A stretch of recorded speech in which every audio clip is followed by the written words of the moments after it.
Hello everyone, welcome to the series on the history of English literature, and this is the 8th part on the poetry in interwar years, and we discuss the quest for stability in this video. First of all, introduction. The interwar years 1918 to 1939 present a literary landscape marked by persistent instability, social, political and artistic.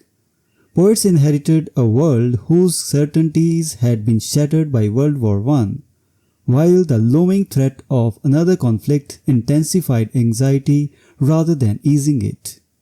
The period is therefore best seen not as settled cultural phase, but as an era of continued uncertainty and experiment, with poets searching for forms and ideas capable of holding together a fractured modern consciousness. The Age of Anxiety, a name for the interwar mood.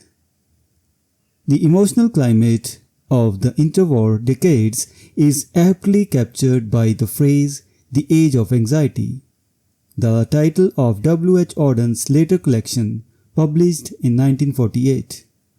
Although the book belongs to the post-war moment, its title retrospectively describes the interwar atmosphere with precision: insecurity about values, fear of political collapse, doubt about collective purpose, and unease about the self.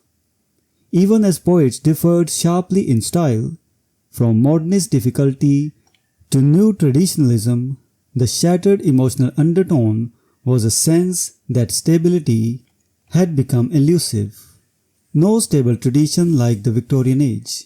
One reason for this cultural restlessness was the absence of a single, strongly established poetic tradition comparable in authority to the Victorian age. Victorian poetry, whatever its limitations, was supported by relatively confident moral frameworks, recognizable public themes and forms, stable conventions of diction and meter, a broad cultural agreement about poetry's public function.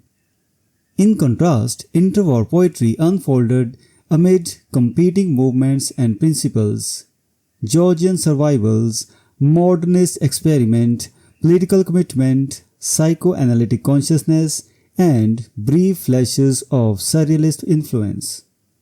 The result was a fragmented field where no single approach could claim a stable cultural center.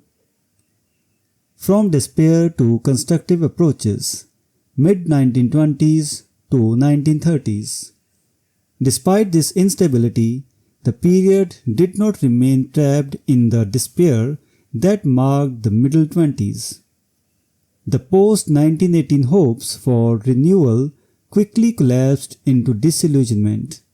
But by the 1930s, many poets began to move toward more constructive engagements with life, even when their work remained troubled or critical. This shift did not necessarily mean optimism. Rather, it often meant a willingness to seek frameworks for meaning, ethical, political, and psychological. A turn for passive lament toward responsible witnessing. An attempt to formulate what can be done in language, art, and society. Thus, the interwar quest for stability appears as a slow, uneven movement from paralysis toward purposeful orientation. The rise of didactic verse, teaching in a perplexed age. In a world of uncertainty, it is natural that poetry should become more didactic, more inclined to instruct, guide, warn, or argue. Didactic verse flourished because poets believed the critics of modern life demanded intellectual clarity and moral direction. Poetry often became a space where writers tested answers to urgent questions. What values remain credible after war and cultural breakdown? How should individuals live in a society marked by inequality and anxiety? Can politics, psychology, religion, or art offer real stability? Especially in the 1930s, poets devoted to diagnosing the problems of a perplexed generation often adopted an explicitly explanatory tone, sometimes bordering on preaching or public commentary. Lyric value within didactic commitment. Yet, the interwar period cannot be reduced to its argumentative impulses.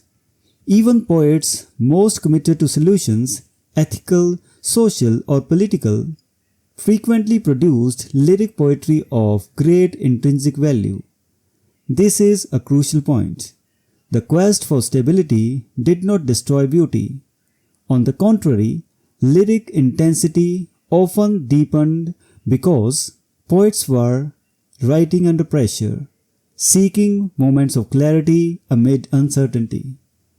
Within didactic frameworks, lyric poems retained emotional resonance and personal depth, musical control and precise imagery, a capacity to crystallize experience rather than merely explain it, a sense of inward authenticity, even when addressing public themes.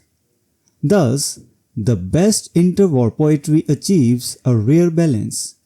It can think and sing at the same time, instructing without losing the concentrated power that makes poetry distinct from prose argument. Conclusion. The interwar quest for stability should be understood as a continuous struggle rather than a final achievement. Poets worked in an age where traditions were weakened, modern life felt morally and psychologically complex, and the future seemed uncertain. Yet they did not remain stranded in despair. Moving beyond the bleakness of the mid-1920s, interwar poets developed more constructive approaches, often through didactic urgency, while still producing lyric works of lasting aesthetic and emotional value. Their legacy is the record of a culture trying to rebuild meaning, not through certainty, but through sustained poetic effort under historical pressure. So, this was the discussion on the quest for stability in interwar years poetry. We will meet in the next video and discuss some other topic. Until then, goodbye and thank you.